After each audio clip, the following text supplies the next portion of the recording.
Bonjour à tous. Je continue à vous partager des extraits du livre du cardinal Ratzinger, « Faire route avec Dieu ».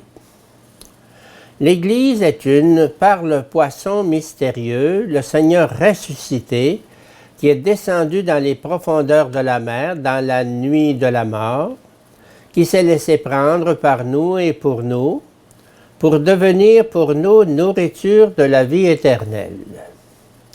Nous sommes la petite barque de Pierre et en elle les appelés du Seigneur. Nous sommes les compagnons de Pierre. Par contre, nous ne sommes pas la coopérative de Pierre, mais la communion du Seigneur lui-même, qui nous donne ce que nous ne serons jamais capables d'opérer par nous-mêmes. La racine juive. Le mot hébreu « aboura » correspond au grec « koinonia » et désigne comme celui-ci une coopérative. Déjà au 1er siècle avant Jésus-Christ, le groupe des pharisiens se nommait une aboura. Au 2e siècle après Jésus-Christ, la dénomination est aussi en usage pour les rabbins. Enfin, le groupe rassemblé autour du repas de la Pâque, au moins 10 personnes, est désigné par ce mot. Dans ce dernier emploi du terme, la transparence au mystère de l'Église devient immédiatement visible. Elle est la aboura de Jésus en un sens très profond, la communion de sa Pâque, la famille où s'accomplit son désir éternel de manger la Pâque avec nous, compte vers Luc 24, 15. Cette Pâque qui est la sienne est cependant bien plus qu'un repas. C'est l'amour jusque dans la mort. Il nous donne par conséquent d'avoir part à sa propre vie qui est ouverte pour tous dans la mort. Elle se communique dans une anticipation libre de la mort, anticipation qui se réalise quand il dit « Prenez et mangez-en tous, car mon corps livré pour vous, c'est mon corps livré pour vous. Prenez et buvez-en tous, c'est la coupe de mon sang versée pour la multitude. » Dans l'Ancien Testament, le mot « aboura » communio n'est jamais employé pour désigner les rapports entre Dieu et l'homme. Il sert exclusivement à exprimer des relations entre les personnes humaines. Entre Dieu et l'homme, il n'y a pas de communio. La transcendance du Créateur demeure insurmontable. C'est pourquoi la relation réelle entre Dieu et l'homme, qui est essentielle pour l'Ancien Testament, n'est pas décrite par le terme de communion, mais par celui d'alliance, bérite.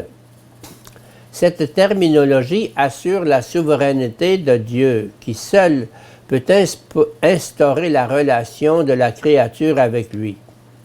Ainsi, la distance demeure en même temps dans la relation.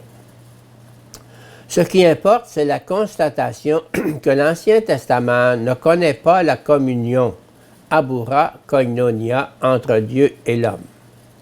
Le Nouveau Testament constitue cette communion dans et par la personne de Jésus-Christ. La racine grecque est le problème de l'hellénisation du christianisme. Dans le banquet, Platon parle de la communion bilatérale entre les dieux et les hommes, et pentheos kai anthropos koinonia. Selon lui, la communion avec les dieux réalise aussi la communion entre les hommes. Il constate que cette communion est l'intention ultime et le contenu le plus profond de tous les sacrifices du culte. Dans ce contexte, il forge une parole magnifique que l'on pourrait appeler un pressentiment du mystère eucharistique quand il dit que dans le culte, il ne s'agit de rien d'autre que du salut et de la guérison de l'amour. Dans le Nouveau Testament, l'Église est communion.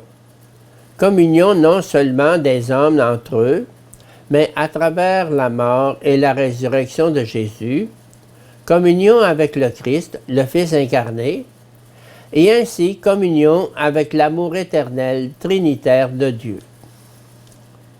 Le Dieu unique et transcendant de l'Ancien Testament révèle sa vie la plus profonde. Il montre qu'il est en lui-même dialogue d'amour éternel.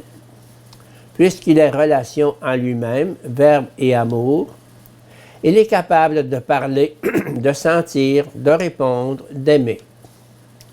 Puisqu'il est relation, il peut s'ouvrir et créer une relation de sa créature avec lui-même.